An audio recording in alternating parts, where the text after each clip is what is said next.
right now, my favorite moment was the way the Galaxy played their last home game, and the way they came out and the way they imposed their will on the opponent.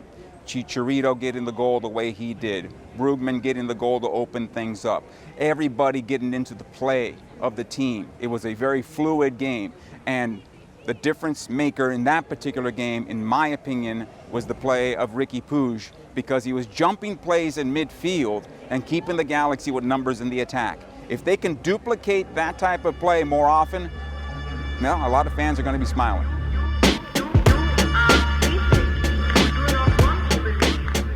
Winless streak. To me, the winless streak. I think unfortunately for the Galaxy, the winless streak was deserved. They were not playing well.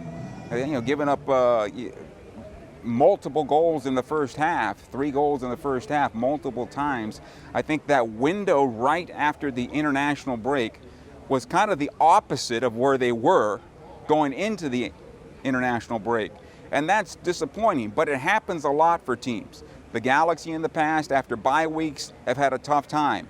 This was a long break, and unfortunately for the Galaxy, they came back a little dull, while other teams came back sharper. I think the big instrumental player has been Gaston Brugman as a real number 6, and his penance to take the shot from distance and find the back of the net, as we've seen in the last few games. He gives the Galaxy another dimension offensively that other teams have not had to deal with before. Before it was about watching Chicharito make sure he didn't get the service. Now, as Chicharito is getting the service and other people are finding the back of the net, Brugman has been that player that's made a big difference for the Galaxy.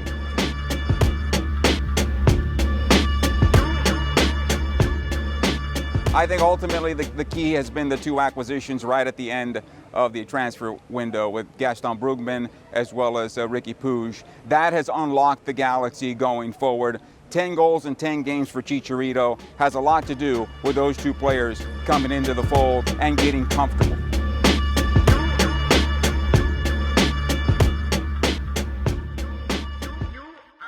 I think, to me, as everybody knows, I think the Galaxy can win any game they play, any individual game they play. So I think the ceiling is, whenever the season comes to an end, that would be the ceiling for the LA Galaxy.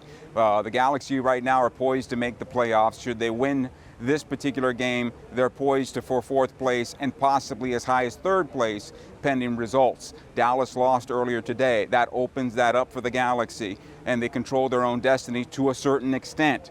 If Dallas gets a tie in the final game and Nashville kind of stubs their toe as well and the Galaxy win their last 2, that's 3rd place for the Galaxy. And that puts them in a very good position to do a lot of damage in the postseason. Having said that, with these one-off games in Major League Soccer now with the postseason, that gives the Galaxy an opportunity to beat anybody on any given day. And on any given day, I'll take my team.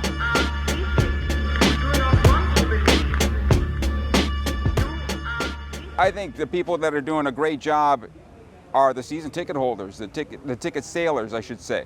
Those people that are working every day and making cold calls and talking to people and calling former ticket holders and hearing them out as to why they haven't been back for the Galaxy and getting them back into Dignity Health Sports Park. As much as fans have complained, Dignity Health Sports Park has looked really good throughout most of the season. There've only been a game or 2 where you look around and say, whoa, this is not a great crowd. Everything else has been a great crowd. So those people have really done a great job. And I think the Galaxy Foundation, through this all, has come together once again throughout this pandemic and really has made an impact on the local community.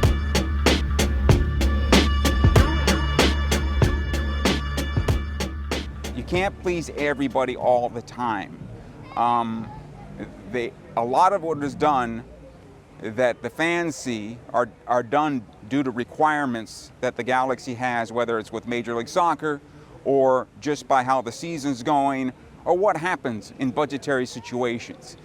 So I can understand while there are fans that are not happy with certain priorities, but I think maybe if you put the entire group in one place and you asked them to prioritize 1 through 10, you may not get the same answer. So The point is to keep on trying to do your best job every day.